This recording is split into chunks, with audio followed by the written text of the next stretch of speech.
በሚያንማር በታጣቂዎች ስር የሚገኙ ኢትዮጵያውያን ሴቶች ወሲባዊ ትንኮሳ እየደረሰባቸው እንደሆነ ተናገሩ። በአውስትራሊያ ክሊኒክ ውስጥ ባጋጠመ የሼል መደባለቅ አንዲት ሴት ልጅ የሌላ ሴት ልጅ ወለደች። ሰላም ውድ የኢትዮጵያ ዴይሊ ተመልካቾች፣ እናንተን ይመጥናሉ ብታውቋቸው ይጠቅማሉ ያልናቸው መረጃዎች ይዘን መተናል። እንደተለመደው ላይክ፣ ሼር እንዲሁም ለቻናሉ አዲስ የሆናችሁ ቻናሉን ሰብስክራይብ በማድረግ ቤተሰብ እንድትሆኑ በአክብሮት ስንጠይቅ ወደ ዕለቱ መረጃ እንሄዳለን። አውስትራሊያ ውስጥ አንዲት ሴት በስነ ተዋልዶ ክሊኒክ ውስጥ በተፈጠረው የሼል መደባለቅ ምክንያት የሌላ ሰው ልጅ መውለዷ ተሰምቷል። ሼል አዳብሮ በእናት ማህፀን ውስጥ የሚያስቀምጠው ክሊኒክ በፈጸመው ስህተት ምክንያት እናት የሌላ ሰው ልጅ ለወራት አርግዛ ወለደች። በብሪስቤን ከተማ የሚገኘው ሞናሽ IVF የተባለው የዘር እንቁላልን በማዳበር በብልቃጥ ውስጥ የሚያዳብረው ክሊኒክ ስህተቱ ስራውን በሚያከናውኑ ሰዎች ምክንያት ነው ማለቱን የአውስትራሊያ መገናኛ ብዙሃን ዘግቧል። በሞናሽ IVF ስር ለተፈጠረው ነገር እጅግ ከባድ ይቅርታ ጠይቃለሁ ሲሉ ዋና ስራ አስኪያጁ ማይክል ናፕ ተናግረዋል። አክለውም በክሊኒኩ የሚሰሩ ሁሉ ባጋጠመው ስህተት በእጅጉ ማዘናቸውን ገልጸዋል። ባለፈው ዓመታት ይህ ክሊኒክ በመቶዎቹ የሚቆጠሩ የስነ ተዋልዶ ክትትል የሚደረግላቸው ሰዎች ጽንስ በማጥፋቱ ምክንያት 56 ሚሊዮን የአውስትራሊያ ዶላር መቀጣቱ ይታወሳል። የሞናሽ IVF ቃል አቀባይ እንዳሉት የክሊኒኩ ሰራተኞች ስህተት መሰራቱን ያወቁት ባለፈው የካቲት የግለሰቧን የቀረ ሼል ወደ ሌላ ክሊኒክ እንዲተላለፍ መጠየቋን ተከትሎ ነው። ቃል አቀባዩ የቀሩትን ጽንሶች በማግኘቱ ፈንታ ሌላ ተጨማሪ የተከማቸ ጽንስ ተገኝቷል ማለታቸውን BBC ዘግቧል። ሞናሽ እንዳረጋገጠው የሌላ ሴት ሼል በስህተት በመተላለፉ ምክንያት ነው ግለሰቧ የሌላ ሰው ልጅ አርግዛ የወለደችውም ብለዋል። ክሊኒኩ የሰራውን ስህተት ተከትሎ ምርመራ መክፈቱንና ለሚመለከተው ተቆጣጣሪ ባለስልጣን ማሳወቁን ገልጿል።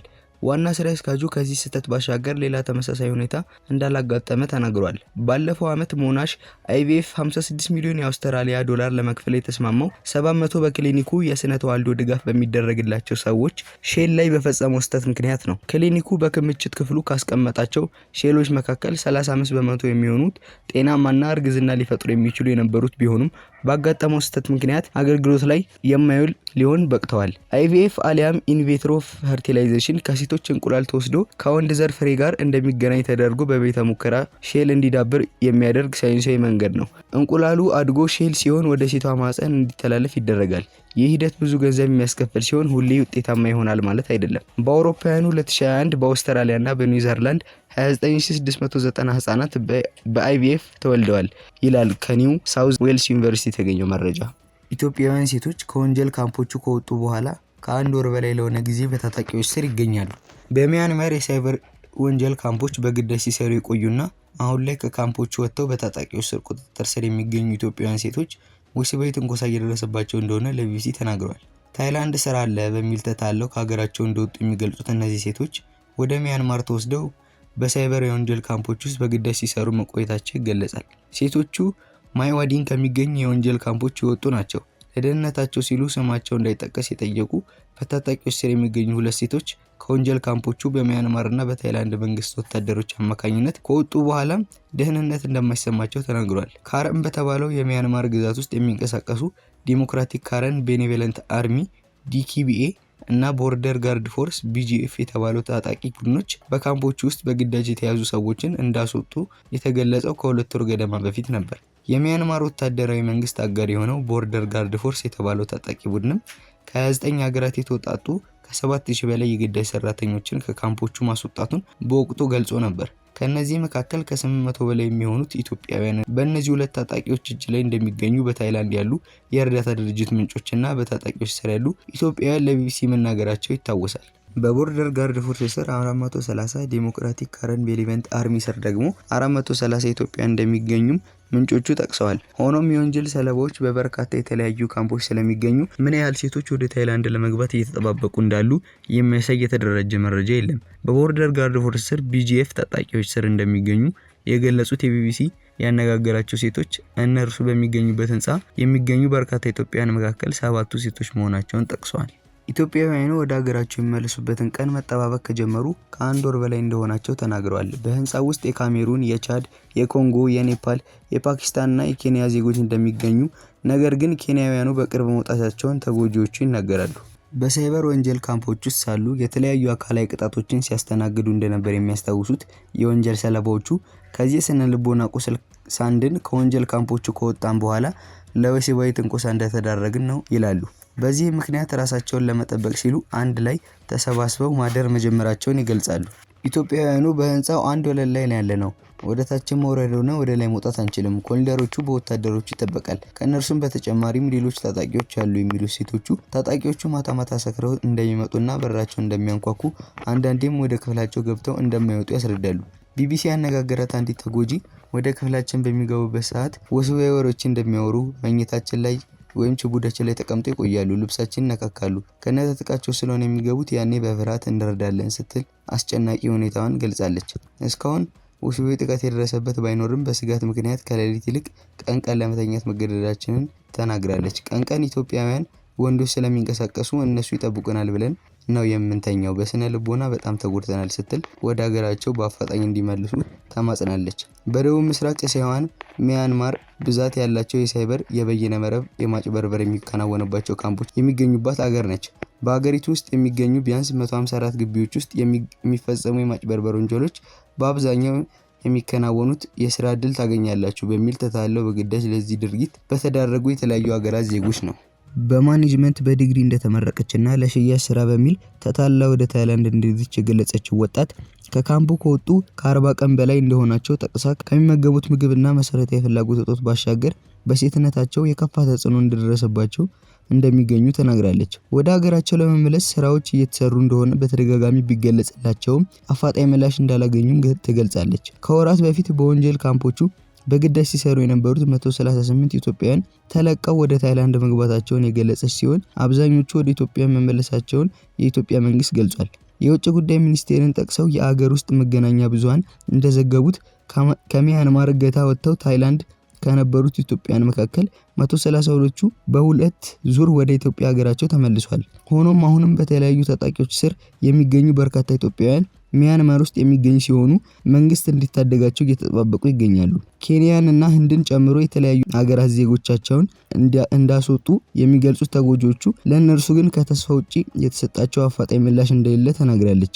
ቢቢሲ ጉዳዩን በቅርበት ከመከታተሉ በህንድ እንዲሁም በጃፓን ከሚገኙ የኢትዮጵያ ኤምባሲዎች ኢትዮጵያውያኑ ስላሉበት ሁኔታ መረጃ ለማግኘት ያደረገው ተደጋጋሚ ሙከራ ስልካቸው ባለመነሳቱ አልተሳካም። ጠቅላይ ሚኒስትር አብይ አህመድ የ2 ዓመታት ቆይታ ጊዜያቸው የተጠናቀቀው የትግራይ ጊዜያዊ አስተዳደር ለሚቀጥለው 1 ዓመት እንደሚቀጥል ተናገሩ። ጠቅላይ ሚኒስትር አብይ ሐሙስ መጋቢት 11 2017 በፓርላማ ተገኝተው ለቀረበላቸው ጥያቄ ምላሽ ሲሰጡ ጊዜያዊ አስተዳደሩ የተሰጠው የ2 ዓመት ጊዜ መጠናቀቁን ገልጸዋል። የቆይታ ጊዜ የተጠናቀቀውን ጊዜያዊ አስተዳደር ለማስቀጠል አስፈላጊ የህግ ማሻሻያዎች እንደሚከናወኑ አስታውቀዋል። በዚህ መልኩ የሚቀጥለው አስተዳደር እስከ ቀጣይ ምርጫ ድረስ እንደሚቀጥልም ተናግረዋል። ይህንን ለማድረግ ከጊዜያዊ አስተዳደሩ ርዕሰ መስተዳድር አቶ ጌታቸውና ምክትሎቻቸው ጄኔራል ታደሰ ወረደና ጄኔራል ጻድቃን ገብረሳይት ጋር ምክክር መደረጉን ገልጸዋል። አብይ በክልሉ ከሚንቀሳቀሱ የተለያዩ ፓርቲዎች ጋር ንግግር እየተደረገ መሆኑን ጠቅሰው በዚህ መሰረት አስፈላጊው የህግ ማሻሻያ ተደርጎ ለሚቀጥለው 1 ዓመት ይቀጥላል ብለዋል። በተደረገው ንግግር መሰረት ለሚቀጥለው 1 ዓመት መጠነኛ የህግ ማሻሻያ ተደርጎ ጊዜያዊ አስተዳደሩ ይቀጥል የሚል እምነት ነው ያለው በእኛ በኩል ብለዋል። ጊዜያዊ አስተዳደሩ ተጨማሪ ውጊያ እንደማይቀሰቅስ በማድረግ ረገድ ለሰራው ስራ መመስገን ያለበት ጠቅላይ ሚኒስትሩ የሰጠናቸውን የ2 ዓመት ጊዜ አብቅቷል። ተጨማሪ የህግ ማሻሻያ የሚያስፈልገው ጉዳይ አለ። የህግ ማሻሻያው ተገምግሞ እና መጠነኛ ማሻሻያ ተደርጎ በፕሪቶሪያ ስምምነት መሰረት ጊዜያዊ አስተዳደሩ እስከሚቀጥለው ምርጫ ድረስ ስራውን እየሰራ ህዝቡን ለምርጫ ማዘጋጀትና ህዝቡ የስልጣን ባለቤት መሆኑን ማረጋገጥ ይጠበቅበታል ብለዋል።